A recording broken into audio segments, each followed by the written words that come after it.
السلام علیکم، میں عبدالستار، آپ الگ نیوز دیکھ رہے ہیں۔ طارق متین اور نمرہ سہیل ہمارے ساتھ ہیں۔ ہلکی سی ایک خراش ہے قاصد کے حلق پر، یہ خط جواب خط ہے کہ خط کی رسید ہے۔ ایک نہیں 8 خطوط موصول ہوئے ہیں۔ خطوط میں کیا ہے اس پر بات کریں گے، لیکن اس سے پہلے آپ سے درخواست ہے چینل کو سبسکرائب کریں، سبسکرائب کرنے کے ساتھ ساتھ گھنٹی ضرور بجا دیجئے۔ کیا ہوا؟ اچھا، بڑا کوئی شاعرانہ سا آغاز کر دیا آپ نے، معاملہ ذرا پیچیدہ ہے، گمبھیر ہے، لیکن آپ نے بڑا شاعرانہ آغاز کر دیا۔ یہ جو خط اسلام آباد ہائی کورٹ کی اب کی بار 8 ججز کو آیا، 6 نے لکھا تھا، آیا 8 کو، سبھی ججز کو۔ ان 6 میں کون کون شامل نہیں تھا؟ جسٹس عامر فاروق صاحب شامل نہیں تھے، چیف جسٹس صاحب، اور میاں گل حسن اورنگزیب صاحب۔ تو یعنی میاں گل حسن اورنگزیب صاحب شامل نہیں تھے، عامر فاروق صاحب کے خلاف تو شکایت تھی جی، اچھی خاصی چارج شیٹ تھی، لیکن خط جو آیا، دھمکی آئی ہے، وہ عامر فاروق صاحب کو بھی آئی ہے، میاں گل حسن اورنگزیب صاحب کو بھی آئی ہے۔ جو اینیکس اے اینیکس بی تھے اس خط میں جو 6 ججز نے لکھا تھا، اس میں ایک بار میاں گل حسن اورنگزیب بھی تھے جی۔ تو میاں گل حسن اورنگزیب تو سمجھ آتا ہے، لیکن عامر فاروق صاحب کیوں نہیں سمجھ میں آتا؟ کوئی دھمکی نہیں دے سکتا؟ کیوں؟ پرابلم کیا آپ کو اس میں؟ مطلب ان کے خلاف پہلے دوسرے اسکول آف تھاٹ کے آپ اس لیے کہہ رہی ہیں، دھڑے، 2 دھڑے، ایک دھڑا پورا کا پورا عامر فاروق ایسا ہی ہے، اور باقی 7 ایک اور دھڑے میں۔ باقی ججز نے تو شکایت بھی کی نا۔ ہاں، یعنی عامر فاروق صاحب کو، عامر فاروق صاحب کو تو دھمکی نہیں مل سکتی۔ اچھا، یہ کہہ رہی ہیں آپ؟ نہیں مل سکتی دھمکی، چونکہ میرا یہ خیال ہے کہ اس دھمکی میں کچھ اور ہے۔ اچھا، یہ جو اس خط میں پاؤڈر آیا ہے، اب جو ہم تصویر دکھا رہے ہیں اپنے ناظرین کو، اس تصویر کو اگر آپ دیکھیں تو جو میری بچیاں جو ہے نا وہ بناتی ہیں کاغذ سے، کبھی کبھار اپنے لیے پلشی کہہ لیتے ہیں، سافٹ ٹوائے کہہ لیتے ہیں، تو اس کے اندر وہ روئی بوئی بھر لیتی ہیں کہ ہم نے وہ جو بوبا ڈرنک ہے اس کا گلاس بنا لیا، ہم نے کچھ بنا لیا، تو اس کو بنانے کے لیے روئی بھر لیتی ہیں۔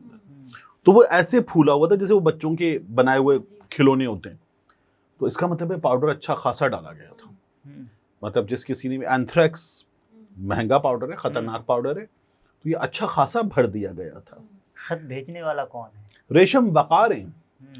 ریشم عام طور پہ ہوتا ہے درخواست گزار، ریشم کی اس خط پہ پیچھے لکھا ہوا ہے رد خواست گزار، رے پہلے ہے دال بعد میں ہے، رد خواست گزار لکھا ہوا ہے، اور ریشم پھر W/O وائف آف وقار، تو وقار کی بیوی ریشم نے یہ خط بھیجا۔ اچھا، میرا خیال ہے وقار کی بیوی ریشم کو یہ تو فرضی اور واجبی نام اہم ہی ہے یہ، ٹھیک ہے۔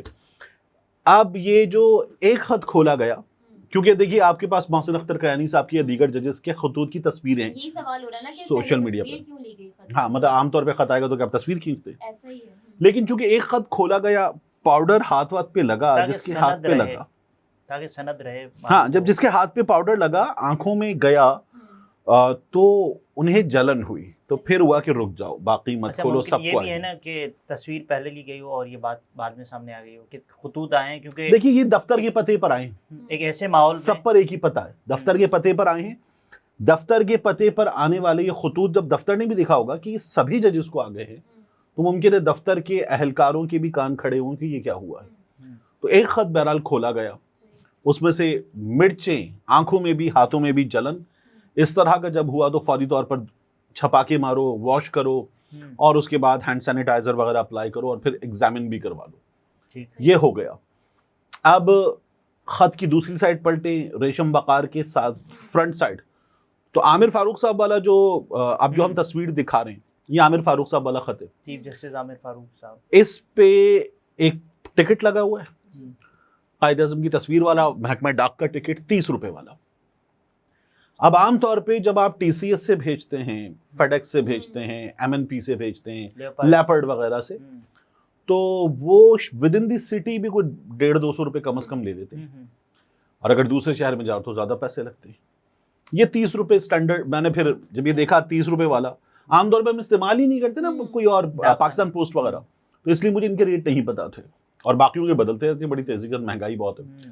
تو میں نے اس لیے گوگل کھولا، گوگل کھول کے پاکستان پوسٹ، نزدیک ترین پاکستان پوسٹ نکالا، 2-3 نمبر ڈائل کیے، ایک نمبر پہ رابطہ ہوا، میں نے کہا بھائی 30 روپے والا ٹکٹ کتنے فاصلے کے لیے، ایک شہر دوسرا شہر ود ان دی سٹی، کس چیز کے لیے کارآمد ہے؟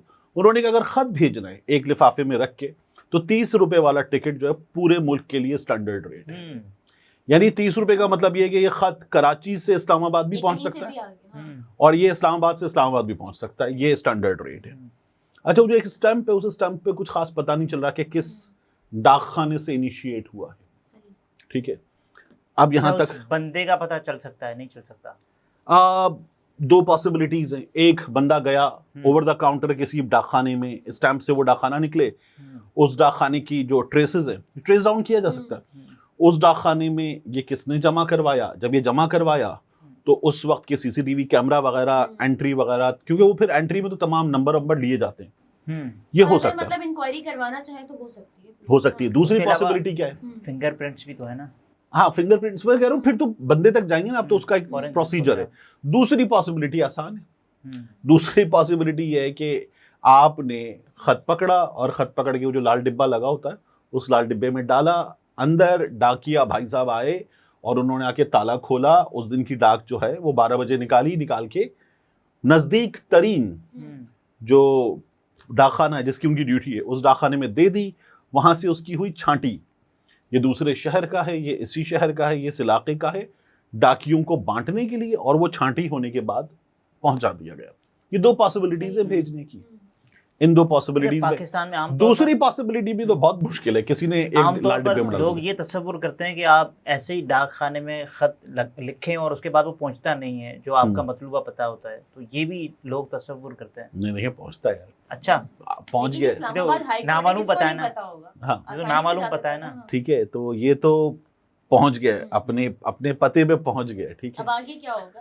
اب اینتھریکس جو ہے اس نے 9/11 کے بعد امریکی سینیٹرز کو یہ بھیجا گیا تھا لفافوں میں رکھ کے, اور کھولا گیا, ہاتھوں پہ لگا, ویسے لگا, تو یہ وائرل ڈیزیز وغیرہ کاز کر دیتا ہے. 5 افراد کی جان لی تھی اس نے, اینتھریکس نے. یہاں جو اینتھریکس ہے پتہ نہیں کتنا اصلی کتنا خالص تھا, کیسا تھا, کس کوالٹی کا تھا, یا اینتھریکس میں جو ہے وہ ہم نے تبت پرکلی ہیٹ پاؤڈر بھی ڈھیر سارا ملا دیا تھا اتنا بنانے کے لیے. کیا ہوا تھا مجھے نہیں پتا, لیکن بہرحال اس میں اینتھریکس ہے یہ پتا چلا. اب اس کا ہو گیا ہے ایک عدد پرچہ درج, تو اب اس کی تحقیقات وغیرہ ہوں گی, پولیس کرے گی. ہمارے ہاں اینتھریکس کا ایک اور کیس ہوا تھا, سال تھا 2012, مہینہ تھا جنوری, وزیر اعظم تھے یوسف رضا گیلانی, اور وزیر اعظم آفس میں اینتھریکس بھیجا گیا تھا ایک پارسل کے ذریعے سال 2012 میں. پہلی بار نہیں ہے یہ ہمارے یہاں. اچھا ایسے کوئی بھی چیز بھیجی جا سکتی ہے, یعنی کہ ایسی چیز جو کہ نقصان دہ ہو. اچھا یہ جو آفس ہیں جیسے ہائی کورٹ ہے, یا یہ وزیر اعظم کا آفس ہے, سی ایم کا آفس ہے, پریزیڈنٹ کا آفس ہے, ان میں تو چیزیں ریسیو کرنے کے بعد ان کو کھولنے کے تمام چیزوں کے پروٹوکولز ہیں. یہ جو آپ کے خط کا تصویر والا جو معاملہ تھا اس کا بھی یہ جواب ہے کہ تو یہ تو ویسے ہی ہوگا یار, سب ججز کو آیا دیکھو کیا ہے, ان کی تصویریں وغیرہ لے لو پہلے, اور پھر ایسے واقعات تو لوگ زیادہ محتاط ہو جاتے ہیں. اور ویسے بھی معاملہ ہی ایسا چل رہا ہے پچھلے کچھ دنوں سے 6 ججز کا, تو ظاہر ہے وہ زیادہ کنسرن تھے. رضوان گلزئی صاحب نے لکھا, کہتے ہیں حسن ایوب نے کل ہی بتایا تھا کہ خط لکھنے والے ججز کی پریشانی میں مزید اضافہ ہوگا, اور آج ہی ہائی کورٹ کے ججز کو مشکوک خط موصول ہوگا. اچھا یہ تو ایک خاص ڈائریکشن اس کی ہو گئی ہے, اور یہ 6 ججز کو نہیں, اب تو یہ 8 ججز کو موصول ہوا ہے. مجھے اس 8 کی وجہ سے, جو آپ کا سوال بھی تھا کہ عامر فاروق صاحب کیوں, مجھے اس 8 کی وجہ سے یہ لگتا ہے کہ یہ پورے معاملے سے جو بہت بڑا ہے اٹینشن ڈائیورٹ کرنے کی کوشش ہے. اب یہ معاملہ آپ دیکھیں نا, کل سماعت ہے, ٹھیک ہے, بلکہ سوری آج سماعت ہے. اب اگر یہ ایسے موقع پر سب کچھ ہوا ہے تو یہ کچھ اور کرنے کی کوشش ہے, یعنی پورے معاملے سے اٹینشن ڈائیورٹ کرنے کی, ڈرانے کی کوشش ہو سکتی ہے. اس سماعت میں یعنی کہ جو گزشتہ روز خط والا معاملہ ہے وہ بھی ڈسکس ہوگا؟ ڈیفینیٹلی ہوگا, کیوں نہیں ہوگا.